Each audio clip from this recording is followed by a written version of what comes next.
باسم الآب والابن والروح القدس الإله الواحد آمين.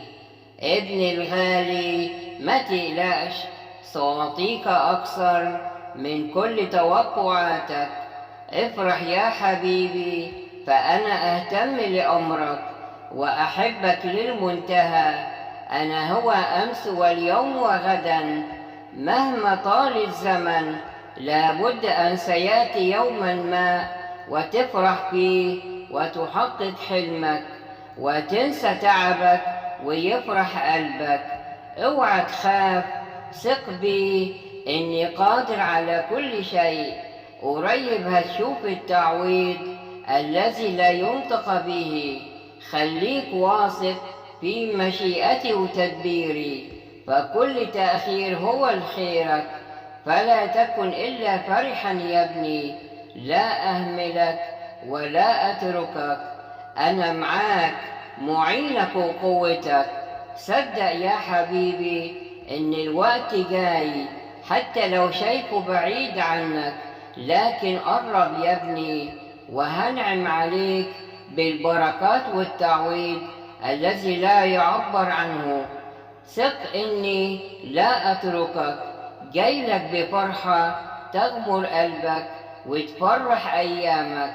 ثق بي، أنا هو ضابط الكل وصانع الخيرات. هفرحك، اطمن يا ابني، أنا أمين للمنتهى. مفيش حاجة مستحيلة عندي. كل حزن في حياتك هيتحول لفرحة. كفاية تشيلوا الهم وتفكروا، اتركوا كل همكم عليا وما تخافوش. أنا بتاع اللحظات الأخيرة. وقت ما تحسوا إنها خلاص بقت كحل، اعرفوا إنها هتنور.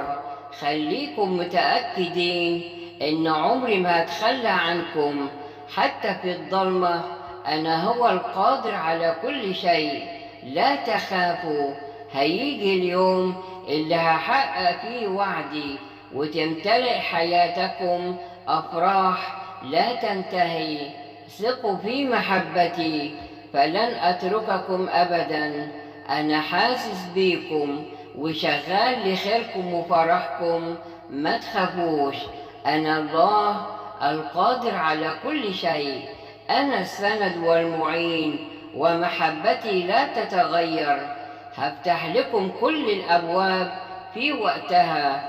افتكروا دايما أنا جنبكم، لا سبتكم زمان ولا عمري هسيبكم. خليكم واثقين إن ترتيبي للخير والفرح. عايزكم دايما مطمنين، فأنا لا أهملكم أبدا. ما تخافش، كل شيء عندي مستطاع. تشدد يا ابني، أنا وعدي أمين وصادق. كل اللي جاي معايا خير وأفراح وتعويضات. أنا دايما بعمل ليك كل الخير. اتكل عليا وما تخافش، أنا إله المستحيلات والتعويضات. هفرحك، تأكد يا ابني، أنا معاك للمنتهى. هعطيك النجاح وكل الفرح إذا كنت تؤمن أن يسوع المسيح صلب على الصليب ومات وقام في اليوم الثالث حسب الكتب. اكتب آمين.